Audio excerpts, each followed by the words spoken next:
Todo mundo fala que IA vai revolucionar os negócios, mas por que na prática a maioria dos projetos de IA não dão ROI? Pesquisas apontam que 80% dos projetos de IA não têm resultado. Talvez você empresário, você empresária, já tenha tentado aplicar IA na sua empresa, ouviu alguém que já tentou e não teve resultado. Eu vou te mostrar agora 4 motivos do porquê projetos de IA dão errado. O primeiro deles, a tecnologia ainda não é boa o suficiente para o fim que você está usando. Segundo, merdin, merdout. Terceiro, escolher o problema errado. E quarto, achar que IA é mágica e que, no piscar de olhos, já deu certo. Eu sou o Pedro Dias, fundador da Armes, eu trabalho com IA, eu vivo de IA e hoje eu vou detalhar aqui esses motivos de por que projetos de IA não dão certo. Primeiro motivo, tecnologia ainda não é boa o suficiente. Ah, Pedro, você está falando que a IA ainda não é boa o suficiente, a gente não avançou o suficiente? De forma alguma. Mas definitivamente, IA não é boa o suficiente para todos os fins. Um exemplo claro aqui é IA de voz para outbound. Eu já tentei implementar aqui um projeto com um cliente que queria testar. O cliente vive de outbound, ele praticamente não tem inbound na empresa dele. 90% das vendas acontecem via outbound, ele tem um time grande de BDR e ele trouxe esse problema e falou: Pedro, tô querendo testar a IA para outbound, vamos fazer um projeto, vamos colocar isso de pé. E trabalhamos nesse projeto uns 2 a 3 meses aproximadamente e não tivemos resultado. E chegamos a uma conclusão muito clara de que IA de voz em português ainda não é boa o suficiente para fazer outbound. Eu acredito fortemente que a gente não está muito longe disso acontecer. Diria que em 2026 IA de voz em português para outbound já vai ser fenomenal. Mas hoje, como outbound é uma coisa que o usuário não está querendo receber ligação, a gente tem, né, no Brasil hoje muita ligação de gente querendo, sabe, fazendo spam de ligação mesmo e tudo mais, então o usuário já está, vi que não é comigo, ou vi que não é muito do meu interesse, eu já desligo. Ele tem uma tolerância muito baixa a erros, a IA gaguejar, a pronunciar uma coisa diferente, já viu que é IA e desliga na hora. Então, esse é um exemplo claro de a tecnologia ainda não é boa o suficiente para esse fim específico. Eu já vi projetos de IA de voz darem certos, mas não é em outbound. Em inbound, por exemplo, no nosso próprio site da Arm Central, você vai ver que tem uma IA de voz, mas ali é do interesse do usuário conversar, ele está querendo falar comigo. Então ele pode ali entrar, ele está mais tolerante a uma gaguejada, a uma pronúncia errada, e tá tudo bem se for IA nesse contexto. Então, esse é o primeiro motivo do porquê projetos de IA não dão certo. O segundo motivo do porquê os projetos de IA não dão certo é merda in, merda out. Aqui as pessoas tendem a achar que a IA vai fazer uma mágica e que ela vai imputar uma base muito ruim, dados muito ruins e que a IA vai resolver isso de uma forma mágica. Dois exemplos muito claros. Um é usar o CRM desatualizado, com dado ruim, muito sujo, dado sujo. E você querer fazer uma IA que vai, via seu CRM, analisar os seus dados, plugar no seu CRM, entender ali os momentos dos leads, o momento de abordar, de fazer um follow-up de alguma coisa, mas ela não vai ter input o suficiente ou input bom o suficiente para gerar um output bom o suficiente. Então aqui, se seu CRM, por exemplo, está muito ruim, dificilmente você vai conseguir implementar um projeto com IA analisando o seu CRM e gerar bons outputs em cima disso. Então, merdin, merdout, se o dado é muito ruim, o output vai ser muito ruim. Um outro exemplo disso, também tive um cliente que uma vez quis fazer outbound, mas dessa vez via outro cliente, dessa vez via WhatsApp, só que ele comprou uma base, então a base de lead dele era muito fria. Os leads não conheciam ele, nunca tinham ouvido falar dele, e ele imputou uma base lá gigante, achando que a IA faria uma mágica de converter esses leads em venda, que de fato elas conseguiriam gerar o interesse no lead e marcar uma reunião com o lead, por exemplo. Então, a base era muito ruim, merdinho, né? Não tem como, a IA não vai pegar uma base de leads horrível e transformar em um tanto de agendamento, de venda, qualquer que seja o seu processo de venda aí. Então, para garantir que ela consiga fazer isso, você precisa ter uma base de lead boa aqui nesse exemplo, né? Com uma base de lead boa, você vai conseguir que a IA trate isso, que a IA entre em contato com esses clientes e gere uma conversão que justifique o investimento. O terceiro motivo de por que os projetos de IA não dão certo é escolher o problema errado.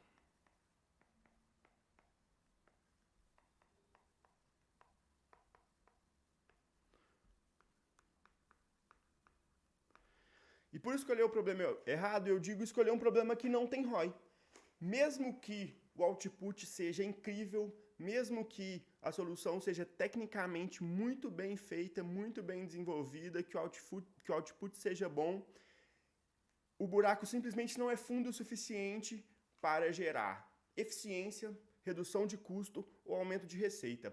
Todo projeto de IA precisa fazer alguma dessas três coisas. Eu preciso gerar eficiência, então eu tenho tempo livre do meu time, que antes fazia esse processo manualmente, agora ele é automatizado, e com esse tempo livre eu consigo direcionar o time para outras coisas e com isso garantir que esse tempo livre gerou resultados em outras frentes. Então automatizei um processo, ganhei eficiência e coloquei o time para fazer uma tarefa que é mais importante, que tem um potencial grande de resultado.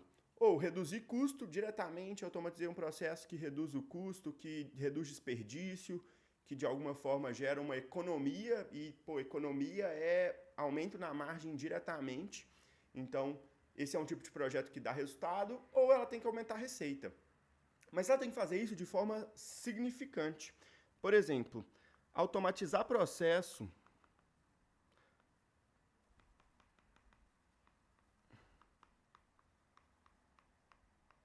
de pouco volume.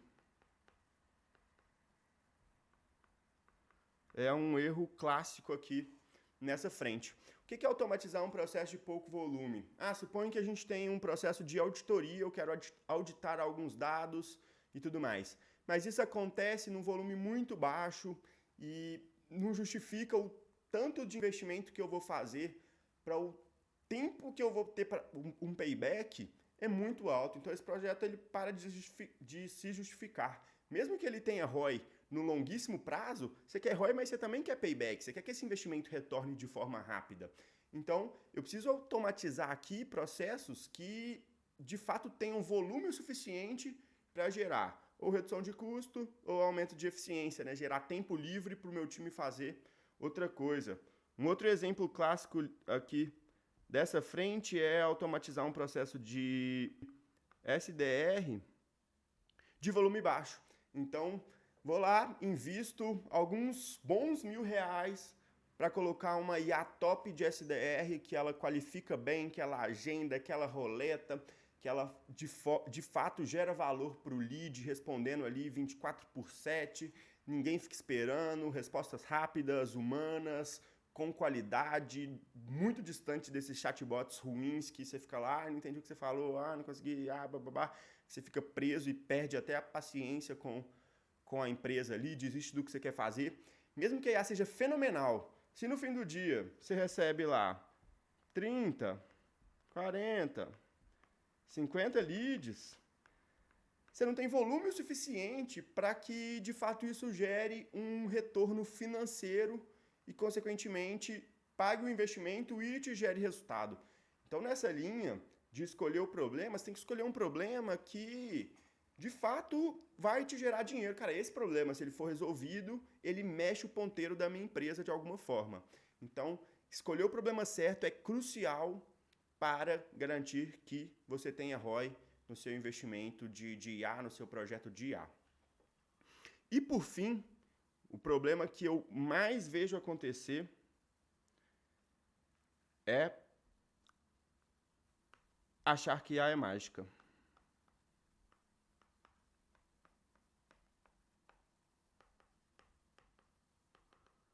E, consequentemente, não viver o processo. Ou não estar disposto a viver o processo.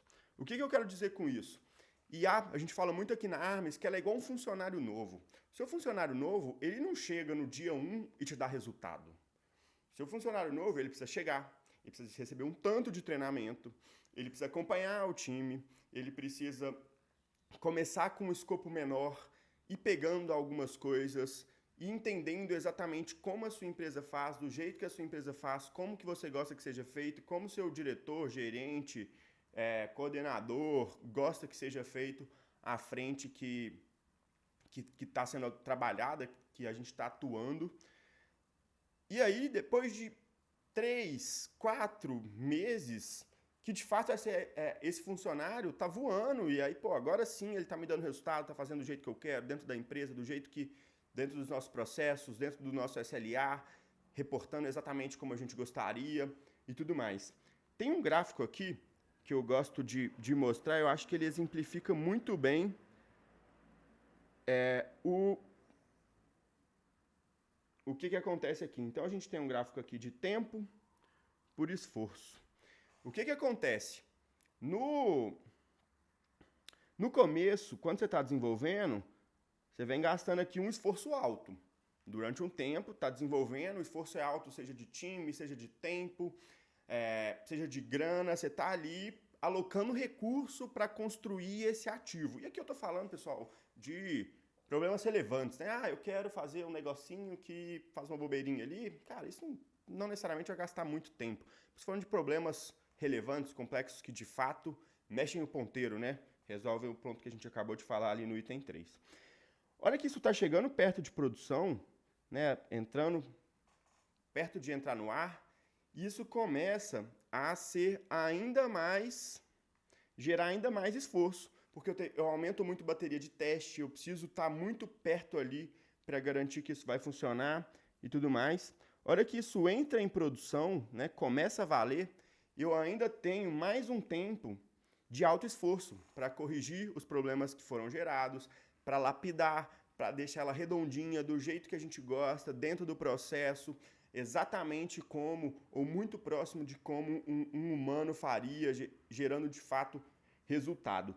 Depois disso, que você vê a curva começar a diminuir, até que o esforço tende a ser próximo de zero, porque aí entrou uma coisa mais de manutenção, uma coisa mais de, eu não preciso gastar mais tanto tempo, tanta energia para fazer isso funcionar.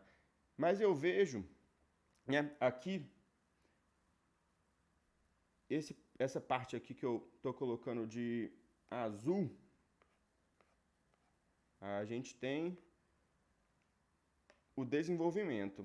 Nessa parte aqui, você não está colhendo nenhum fruto, você está desenvolvendo e está gastando grana, está gastando tempo, está gastando recurso para desenvolver aqui. Essa parte aqui, que é o... Vou colocar de verde, que é o produção, teste e produção, também é uma parte que você não está, né, até aqui, tendo muito retorno. Você está investindo tempo, está investindo dinheiro, está investindo recurso do seu time, seja um time interno, seja um time terceirizado, para colocar essa IA, essa solução no ar. E só depois aqui, no amarelo aqui, é que de fato eu começo a querer ver um retorno. Então aqui está o retorno.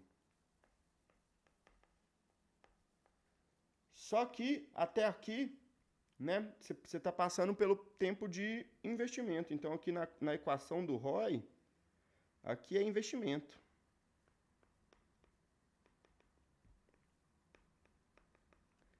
E aqui que você começa a ver, de fato, o retorno. Então, as pessoas, eu vejo que elas não estão dispostas a passar por esse processo.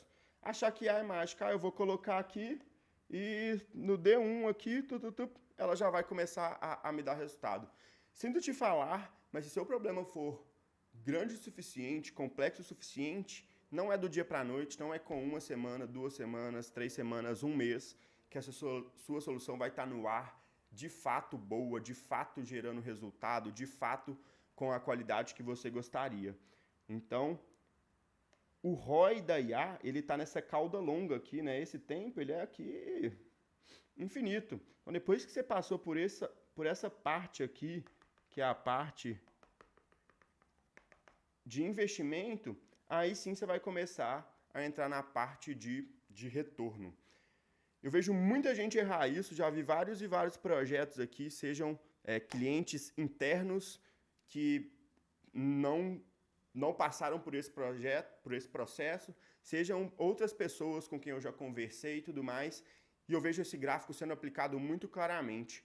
Quem consegue passar pelo período azul, pelo período verde, ele vai colher o resultado, desde que tenha escolhido o problema certo, desde que o input seja bom, desde que a tecnologia esteja preparada para o problema que ele quer resolver. Esses foram os 4 motivos do porquê os seus projetos de IA não dão certo. Se você ficar muito atento e pré-projeto, você já olhar para esses pontos, cara, a tecnologia está preparada para o que eu quero fazer? Eu tenho input bom o suficiente para alimentar a minha IA? Esse problema que eu estou escolhendo é grande o suficiente para me gerar retorno? Se sim, é só passar pelo processo, é só contar com pessoas que sabem o que estão fazendo, que já fizeram e que conseguem claramente te guiar durante esse caminho, seja via time interno, seja terceirizando esse processo. Certamente você vai ter um retorno muito bom com IA.